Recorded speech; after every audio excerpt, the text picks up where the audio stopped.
क्रांतिज्योती सावित्रीबाई फुले व महात्मा फुले यांच्या त्यागातून सर्वांनी प्रेरणा घेतली पाहिजे असे उद्गार मुख्याध्यापक अशोक बुगडे यांनी काढले।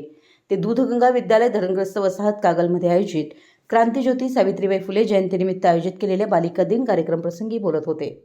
या निमित्तानं आयोजित केलेल्या विद्यार्थिनींच्या वेशभूषा स्पर्धेनं सर्वांचं लक्ष वेधून घेतलं। कार्यक्रमाच्या प्रारंभी विद्यालयाचे मुख्याध्यापक अशोक बुगडे यांच्या हस्ते सावित्रीबाई फुले यांच्या प्रतिमेचं पूजन व दीपप्रज्वलन करण्यात आलं। यावेळी बोलताना मुख्याध्यापकांनी सावित्रीबाईंनी विषमतेच्या काळात स्त्री शिक्षणाची मुहूर्तमेढ रोवली, म्हणूनच आजची बालिका प्रगतीच्या शिखरावर आहे असं प्रतिपादन केलं।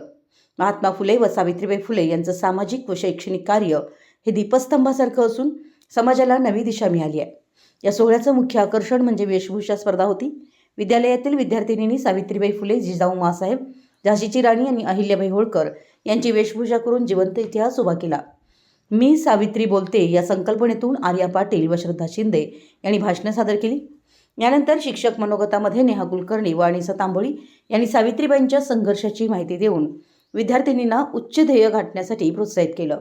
तर विद्यार्थी मनोगतामध्ये तानाजी रानगे, हुझैफा मुल्ला, नवजत कौर शेख, आर्या पाटील, श्रद्धा शिंदे, तमसिया मुल्ला, शीतल गोरडे, जान्हवी काळे, वरद गोरडे इत्यादींनी आपली मनोगतं व्यक्त केली। या कार्यक्रमाला सर्व शिक्षक, शिक्षकेतर कर्मचारी, विद्यार्थी, विद्यार्थिनी उपस्थित होते। सूत्रसंचालन दुर्वा चौगुले हिने केलं, तर आभार सोमनाथ दावणे यांनी मानले। या कार्यक्रमाचे नियोजन वर्ग शिक्षक पुरंदर कांबळे व 7वी ब च्या विद्यार्थ्यांनी केलं। मराठी एस न्यूजसाठी कागलहून प्रशांत दळवी।